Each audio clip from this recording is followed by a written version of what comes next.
मुझे बहुत खुशी हो रही है आप लोगों को ये बताते हुए कि मेरे जो ग्रुप सेशंस है वो अब दोबारा से शुरू होने वाले हैं। तो अगर आप मेरा सेशन अटेंड करना चाहते हैं तो आपको मेरी वेबसाइट पे जाना है, दैट इज़ www.sandeepmaheshwari.com। अब वहाँ पर जा करके आप फ्री में रजिस्टर कर सकते हैं। उसके बाद में आपके मोबाइल के ऊपर एक SMS आएगा जिसमें एक लिंक होगा। उस लिंक पर आप क्लिक करेंगे और अपनी सीट को कन्फर्म करेंगे तो आपको एक एंट्री पास मिलेगा जिसके बेस पर आप यहाँ पर आ सकते हैं। Wish you all the best and see you soon.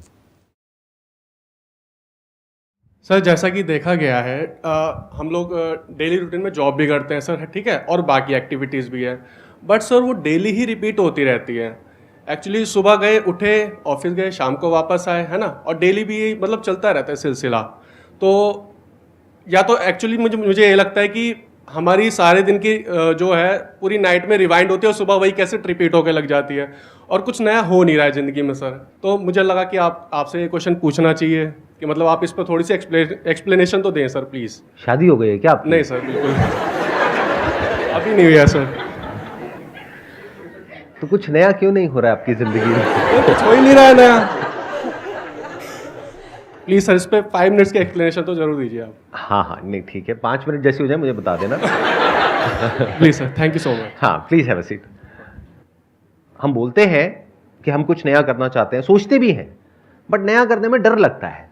That is called fear of the unknown. कि अगर आपकी लाइफ बुरी से बुरी भी है तो जैसी भी है, नोन है। नोन मतलब होता है आपको पता है कि क्या होने वाला है सुबह उठने के बाद में, और कहां जाना है, कहां से वापस आना है, किससे मिलना है, किससे नहीं मिलना है, सब कुछ पता है। जैसे ही कुछ नया करते हो तो वहां पे रिस्क होता है। फॉर एग्जाम्पल आप मेट्रो में जा रहे हो, उसी रूट से जा रहे हो, आपको कौन रोक रहा है? अपने साथ में कोई है उससे बात करने से। आप चाहो तो बात कर सकते हो, चाहो तो किसी स्पोर्ट्स कॉम्प्लेक्स में जा सकते हो, वहां पे दोस्त बना सकते हो, चाहो तो अपने घर के बाहर ही निकल करके आप देखोगे बहुत सारे पार्क्स हैं, तो आप जा करके किसी से भी हाय हेलो कर सकते हो, बात कर सकते हो। तो उसमें कौन रोक रहा है हमको? कोई भी नहीं। लेकिन हम वो नहीं करते। क्यों? क्योंकि वहां पे फेलियर का डर है। क्योंकि हो सकता है आप जा करके पार्क में किसी से बात करोगे और वो शोर मचाने लग जाए, मुझे छेड़ रहा है, गड़बड़ हो गई, बेकार में पिटाई हो जाएगी। तो पिटाई का डर है ना। इतना तो एक माइक लेकर के बोलना। सर इतना पिटाई का डर तो होना ही चाहिए ना। इतना तो पिटाई का डर होना ही चाहिए। मतलब आप चाहते हैं कि कोई बेचारा किसी बेचारी से बात तक ना करे, और फिर आप कहते हो कि सर लव मैरिज नहीं हो पा रही है, मतलब क्या करें, कोई मिलता नहीं है, कोई मिलती नहीं है, अरेंज मैरिज में ढंग का नहीं मिलता है, क्या करें सर? अरे किसी को मौका दो, वो आकर के बात ही तो कर रहे हैं, हाय हेलो ही तो कर रहे हैं, एक स्माइल पास ही तो कर रहे हैं, उसमें भी हम गलत मतलब निकाल लेते हैं। स्माइल पास करना गुनाह हो गया क्या? ये बहुत बड़ी प्रॉब्लम है हमारे यहां पर। आप किसी दूसरी कंट्री में जाओ, यूएस में जाओ, यूके में जाओ, वहां पे चलते चलते भी आपको लोग स्माइल पास कर देंगे। यहां करके देखो। तो ये एक बहुत बड़ी प्रॉब्लम है, और ये प्रॉब्लम ये मत समझ लेना सिर्फ मेल्स के लिए है, ये फीमेल्स के लिए भी बहुत बड़ी प्रॉब्लम है। अरे आप किसी से बात ही नहीं करोगे तो आपकी एक अच्छी रिलेशनशिप बनने की पॉसिबिलिटी क्या है? पूरी लाइफ आपने डरा करके रखा लड़कों को, उन्होंने बेचारों ने हिम्मत ही नहीं करी आपके पास आने की या आपसे बात भी करने की। अब आपकी एज हो गई शादी की, अब घर वाले कह रहे हैं शादी कर लो। अब कहते हैं थोड़ा बहुत एडजस्टमेंट तो करना पड़ेगा। अब वो थोड़ा बहुत कई बार बहुत ज्यादा हो जाता है। इस एज में आप लोग बहुत अच्छे से समझ पा रहे होंगे, मैं ठीक कह रहा हूं गलत कह रहा हूं? इस एज ग्रुप में सबसे बड़ी प्रॉब्लम क्या होती है घर वालों की तरफ से? कि अब सेटल हो गए, शादी कर लो। कितनों को ये प्रॉब्लम आ रही है? हाथ ऊपर करके बताओ। आ रही है ना? अब क्यों आ रही है प्रॉब्लम? क्योंकि इतने बढ़िया वो बैठे हैं पीछे, उनको आपने कभी मौका ही नहीं दिया, और आज भी आप मौका नहीं देने वाले। मतलब इतना नहीं है कि यहां से सेशन खत्म हो रहा है, उसके बाद में चलो साथ में ऑटो में चल लेते हैं।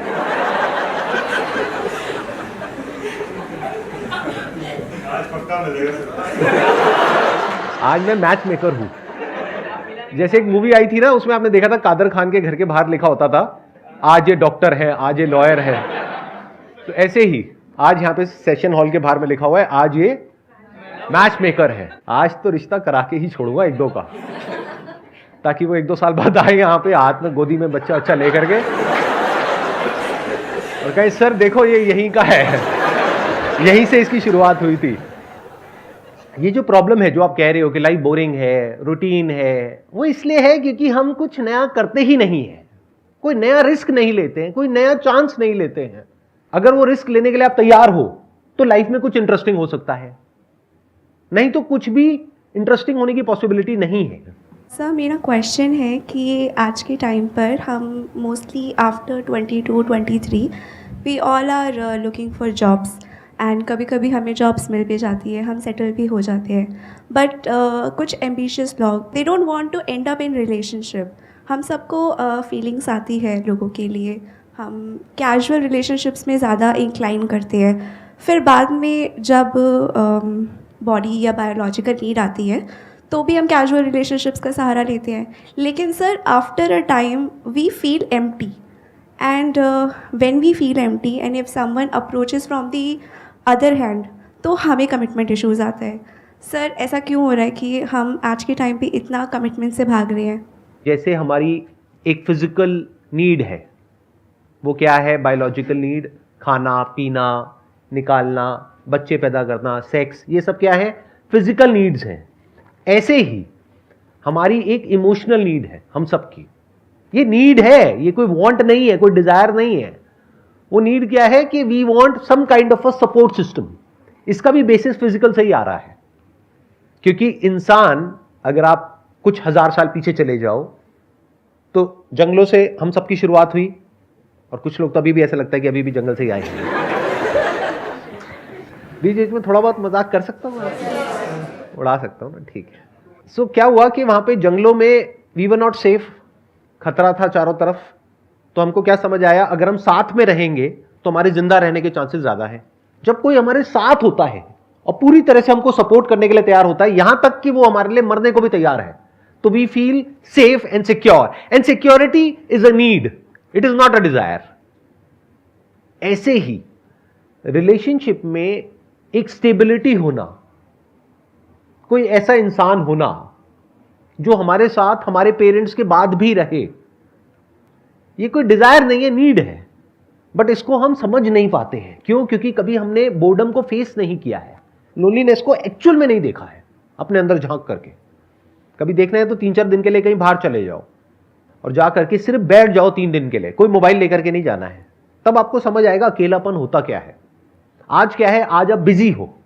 किस में बिजी हो? रैट रेस में बिजी हो। रैट रेस क्या है? पैसा कमाने की रैट रेस, जो खत्म हो ही नहीं सकती। इस रैट रेस को जीत भी गए तब भी रैट के रैट ही रहने वाले हो। क्यों? क्योंकि पहले तो ये टेंशन होती है 20-22 साल की एज में एक जॉब मिल जाए, जॉब मिल जाए, जॉब मिल जाए। आपने क्वेश्चन में भी बोला कि कुछ लोगों की जॉब लग जाती है, कुछ की नहीं, सबकी लग जाती है। नहीं लगेगी तो बेचारे कहां जाएंगे? या तो जॉब करेंगे या बिजनेस करेंगे, कुछ ना कुछ तो करेंगे ना। पैसा चाहिए, कितना चाहिए? बहुत चाहिए। और हमें ऐसी गलतफहमी हो जाती है कि पैसे से सब कुछ मिल जाएगा जो भी हमें चाहिए। फिर हम क्या बोलते हैं? Career is more important than relationship. फिर हम रिलेशनशिप को डिले करते हैं, पोस्टपोन करते हैं, जितना कर सकते हैं उतना। पहले जो मैरिज की एज होती थी वो होती थी 20-22 साल, फिर बढ़ करके हुई 25 साल, अब हो गई है 30 साल, 35 साल, और कुछ टाइम बाद 40 हो जाएगी, फिर 50 हो जाएगी, फिर 70 हो जाएगी, 80 हो जाएगी। आपको क्लियर हो रहा है मैं क्या कह रहा हूं? कि इस रैट रेस में आप एक जगह तक पहुंचोगे। वो जगह क्या होगी? 20-30 हजार, 50 हजार, लाख रुपए। तो जिस भी जगह पर आप होगे वो आपको कम लगने वाला है। अभी ज्यादा लग रहा है जब आपकी एज है 18-19 साल, 20 साल। देखो अभी प्रैक्टिकली देखते हैं, यहां पर जो एज ग्रुप है वो है 20 से 30 साल की। तो जो 20-21 साल वाले होंगे उनको लग रहा होगा कि अगर हमारे को एक 20-30 हजार की भी जॉब मिल जाए तो लाइफ सेट हो जाएगी। यहां कितने हैं जिनकी ऑलरेडी जो जॉब है वो 30-40 हजार, 50 हजार रुपए से ऊपर की है? हाथ ऊपर करिए। क्या लाइफ बहुत बढ़िया चल रही है? ऐसे कर दिया लोगों ने, अरे नहीं सर क्या बात कर रहे हो। लेकिन इल्यूजन क्या है कि आज 50 हजार रुपए इस वजह से ठीक नहीं चल रही लाइफ। वही सेम इल्यूजन जो 5 साल पहले था कि आज मेरी सैलरी 20 हजार है इसलिए लाइफ बढ़िया नहीं है, जब 50 हजार हो जाएगी तो बढ़िया हो जाएगी। आज का इल्यूजन है अगर 50 हजार से 1 लाख हो जाएगी तो लाइफ बहुत बढ़िया हो जाएगी। ये कभी नहीं होने वाली, क्योंकि जो करियर के पीछे दीवाना है, करियर करियर करियर करियर, पैसा पैसा पैसा पैसा पैसा, वो एंटैंगल्ड हो जाएगा इस पूरे के पूरे सिस्टम में। उसके अंदर डर भी होगा उस नौकरी को खोने का। तो वो जो कंपनी जहां पर वो काम करेगा वो उसको यूज नहीं करेगी, उसका फायदा नहीं उठाएगी, उसको समझ नहीं आएगा कि अगर इसकी नौकरी गई तो इसकी क्या हालत होने वाली है। तो क्या वो प्रेशर क्रिएट नहीं करेगी? जब कोई लोन लेना होता है तो कंपनी से ही तो आप डॉक्यूमेंट्स लेते हो, तो कंपनी को तो आपका पूरा बायोडेटा पता है कि कितना आपने लोन लिया हुआ है, कितना कर्जा आपके सर पे है, कितनी आपकी सैलरी है, कितनी आपकी किस्तें हैं, और उनको ये भी पता है कि अगर आपको इमीडिएटली अभी निकाल दिया तो आपके साथ में क्या होने वाला है। तो समझ गए क्या हो रहा है? ये पूरा का पूरा जो स्ट्रक्चर है वो हमको फंसा देता है बुरी तरीके से, और फिर वो एज भी निकल जाती है कि जब कोई रिलेशनशिप एक्चुअल में बन पाए। और प्लस एक और प्रॉब्लम है, हम रिलेशनशिप के लिए ओपन ही नहीं है। फिर घर वाले बोलते हैं कि चलो शादी कर लो। शादी कहां से कर लो? चलो वहां से रिश्ता है, वहां से आया है, हाँ दूर के वो हैं, वहां से कहीं से रिश्ता है, क्योंकि पास के तो सारे भाई बहन हैं। अब दूर का कोई है, अब दूर का है तो उसका क्या पता आपको कौन है, क्या है, उसका क्या बैकग्राउंड है, क्या नहीं है, कुछ पता है क्या? ब्लाइंड खेलने के जैसा हो गया। और दूसरा ऑप्शन क्या है कि शादी ही मत करो, करियर पर ही फोकस करो। तो इस करियर में है क्या? कभी सच को देखते क्यों नहीं हो? डू यू वांट कि मैं सच बोलूं, या डू यू वांट कि मैं आपको मोटिवेट करूं और कहूं चलिए जी नमस्ते? सच सुनने का दम है? कितने एक्चुअल में चाहते हैं कि मैं सच बोलूं? ठीक है, सुनो। अब अगर रोना होना आए तो रो लेना। आपसे सीखा सर। क्या सीखा है? मेरे से रोना सीखा है? सुनना सर। सच का सामना। हाँ ठीक है, सच का सामना शुरू किया जाए।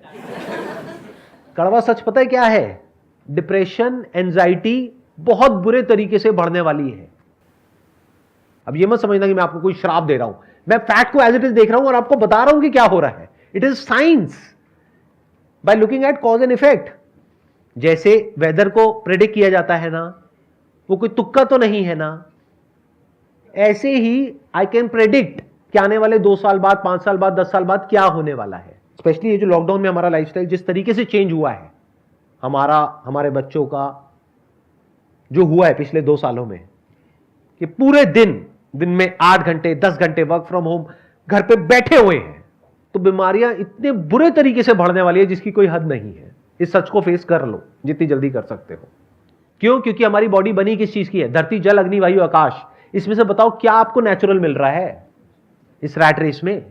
धरती, क्या अच्छा खाना मिल रहा है?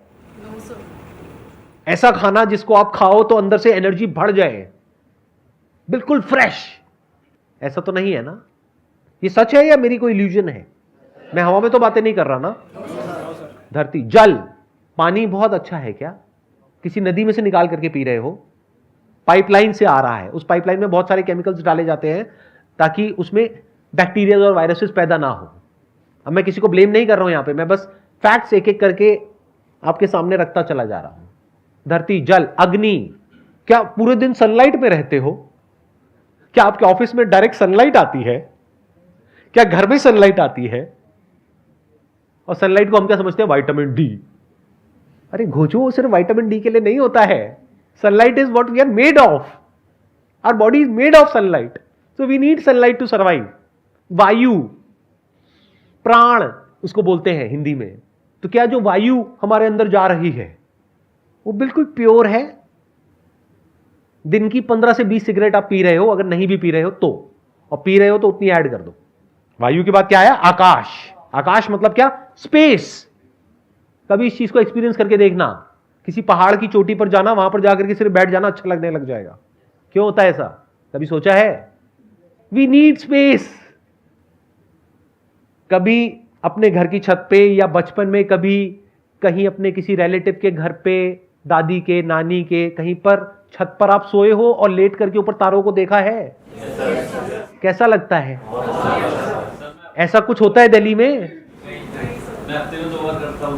दिल्ली में भगवान बचाए आपको। तो क्या प्योर है आपकी लाइफ में? बताओ तो सही। और फिर ये कैसे एक्सपेक्ट कर सकते हो कि ब्रेन ठीक काम करेगी? माइंड क्या होता है जिसको माइंड बोलते हैं? पॉजिटिव सोचो, पॉजिटिव सोचो। घर वालों को अगर आप जाकर के बोलोगे ना मेरे को डिप्रेशन हो गया, एंजाइटी हो गई, वो कहेंगे अरे ये सब कुछ नहीं होता, तेरे मन का वहम है, और आप मान भी लेते हो। तो वो भी बेवकूफ, आप भी बेवकूफ। अरे ये जो डिप्रेशन है, एंजाइटी है, इसका फिजिकल बेसिस है। तो इस रैट रेस के चक्कर में हुआ क्या है कि हमारी बॉडी पूरी तरीके से ट्रैप्ड है, चारों तरफ से हम फंस चुके हैं। बीमारियां अनलिमिटेड हैं जो अभी हमें पता नहीं है, क्योंकि अभी उसके इफेक्ट दिख नहीं रहे हैं, अंदर हो चुकी है पैदा। अगर पूरा बॉडी का प्रॉपर चेकअप कराओगे तो बीमारियां नजर आ जाएंगी किस किस तरह की, क्या क्या है, बट दिख नहीं रही है अभी, उसका इफेक्ट नहीं दिख रहा है। जब तक इफेक्ट दिखेगा तब तक लेट हो जाएगा, क्योंकि फिर दवाइयां खानी पड़ेगी, फिर दवाइयों के साइड इफेक्ट्स होंगे। दिख रहा है ना कैसे हम साइकिल में फंस रहे हैं। तो इस साइकिल से बचना is almost next to impossible. तो जब बुरी तरीके से हम फंस जाएंगे चारों तरफ, तब उस पैसे का, उस करियर का करोगे क्या? I just wanted to ask, जिस तरह से आप सोसाइटी बता रहे हो, it's inclining toward a little dystopian society. How much it's difficult to acknowledge कि the partner you are looking for is the right partner, because it's easy to get it, easy to get out. इंसान का जो basic nature है ना, फिर चाहे वो mail हो चाहे फीमेल हो, वो ऐसा नहीं है कि एक ही पार्टनर के साथ में पूरी लाइफ रहता चला जाएगा या रहती चली जाएगी। क्या होता है, एक रिलेशनशिप से हमें कुछ मिलता है और कुछ सैक्रिफाइस करना पड़ता है। जब तक ये इक्वेशन जो मिल रहा है उसके फेवर में है, तब तक हम कुछ सैक्रिफाइस करने के लिए तैयार होते हैं। क्या सैक्रिफाइस करने के लिए तैयार होते हैं? जो हमारे बेसिक डिजायर्स हैं, बेसिक अर्जेस हैं, बेसिक नीड्स हैं। ये मत समझना कि अगर आपकी किसी से शादी हो गई, या पहले के जमाने में भी अगर किसी की, आपके पेरेंट्स की कहीं किसी से आपस में शादी हो गई, तो कभी उनके मन में ये थॉट्स ही नहीं आए, या वो कभी किसी की तरफ अट्रैक्ट ही नहीं हुए। अट्रैक्शन इज नॉर्मल, ऐसे थॉट्स आना इज ऑल्सो नॉर्मल। कभी ये मत समझने लग जाना कि ऐसे थॉट्स ही नहीं आएंगे आपके माइंड में या सामने वाले के माइंड में। बट सवाल ये उठता है, कौन वो स्टेप उठाएगा और कौन नहीं उठाएगा। अगर दोनों करियर के पीछे दीवाने हैं, तो दोनों की प्रायोरिटी क्या है? करियर। रिलेशनशिप तो है ही नहीं, सेकेंडरी है। बट अगर दोनों अच्छे दोस्त हैं, तो उनकी प्रायोरिटी कुछ और हो गई। वो हो गई कि हमें साथ में टाइम स्पेंड करना है। अब सारी इक्वेशन बदल गई। अब इस रिलेशनशिप में जो दोनों पार्टनर्स हैं, वो अपनी जो अर्जेस हैं, औरों की तरफ जो वो अट्रैक्ट हो रहे हैं, उसको सैक्रिफाइस करने के लिए तैयार हो जाएंगे। और साथ में क्योंकि दोनों को कुछ ऐसा मिल रहा है विच इज प्राइसलेस, तो उसके लिए वो कितना भी बड़ा सैक्रिफाइस देने के लिए तैयार हो जाएंगे। आप समझ रहे हो? मतलब it is basically an equation. ऐसा कभी भी नहीं था कि अट्रैक्शन नहीं था। इसका प्रूफ यह है कि पहले के जमाने में, आज से 100 साल 500 साल पीछे आप चले जाओ, कुछ राजा महाराजा होते थे, उनकी 100 बीवियां होती थी। और ऐसे कुछ कंट्रीज आज भी हैं जहां पे कुछ फीमेल्स हैं, उनके इतने हस्बैंड्स होते हैं, मल्टीपल हस्बैंड्स होते हैं। तो दोनों ही तरफ है अर्जिस। तो ये मत समझना कि आज कुछ अलग हो रहा है। जैसे आप जानवरों को देखेंगे तो बायोलॉजिकली हम में और बंदरों में ज्यादा फर्क नहीं है। तो क्या बंदर एक ही पार्टनर के साथ रहते हैं पूरी लाइफ? नहीं रहते। तो इंसान कैसे रहेगा? जब उस एक पार्टनर के साथ में उसको कुछ ऐसा मिलेगा जो कि वहां पर चीट करके मिलने वाला है, उससे ज्यादा कुछ मिल रहा होगा, तो वो चीट नहीं करेगा। इंसान जो कंट्रोल होता है ना, वो होता है प्लेजर और पेन से। अब प्लेजर क्या है? एक है इंस्टेंट प्लेजर। इंस्टेंट प्लेजर में क्या है? एक्साइटमेंट है, रश है, थ्रिल है, कुछ नयापन है, नशा है। ये सब क्या है? Instant pleasure. तो इसको क्यों सेक्रीफाइस करेगा एक इंसान, और कब करेगा? जब उसको समझ आएगा कि प्लेजर क्या होता है और हैप्पीनेस क्या होती है। अब उसको ये सब समझने की जरूरत भी नहीं है, एक इंसान फील कर लेता है। बहुत लोग हैं वो साइकोलॉजिकली इतनी मेरी बातों को समझ नहीं पाएंगे, बट वो एक अच्छी रिलेशनशिप में है और वो चीट नहीं कर रहे हैं एक दूसरे को। क्यों? क्योंकि उनको उस रिलेशनशिप से कुछ ऐसा मिल रहा है दोनों को जो उनको एक्चुअल में चाहिए, जो उनके लिए ज्यादा इंपॉर्टेंट है उससे, जो कि टेम्पररी उनको कुछ सेकेंड्स का या कुछ मिनट का प्लेजर मिलेगा। तब वो सेक्रीफाइस करने के लिए तैयार है। सर, जैसा कि आप कह रहे हैं कि एक पहले फ्रेंडशिप होनी चाहिए, और फ्रेंडशिप भी ऐसी कि जिससे हम सारी बातें शेयर कर सकें, कोई हिचकिचाहट ना हो, और वो फ्रेंडशिप आफ्टर रिलेशनशिप भी रहनी चाहिए। तो it means you are saying like प्यार दोस्ती है काइंड ऑफ लाइक। प्यार अलग है, उसके लिए मेरा आप एक सेशन देखिए व्हाट इज लव, और दोस्ती के लिए सेशन देखिए व्हाट इज फ्रेंडशिप। ये मैंने कर दी अपनी marketing. Wish you all the very best. It was pleasure talking to you and pleasure meeting you all. Thank you so much.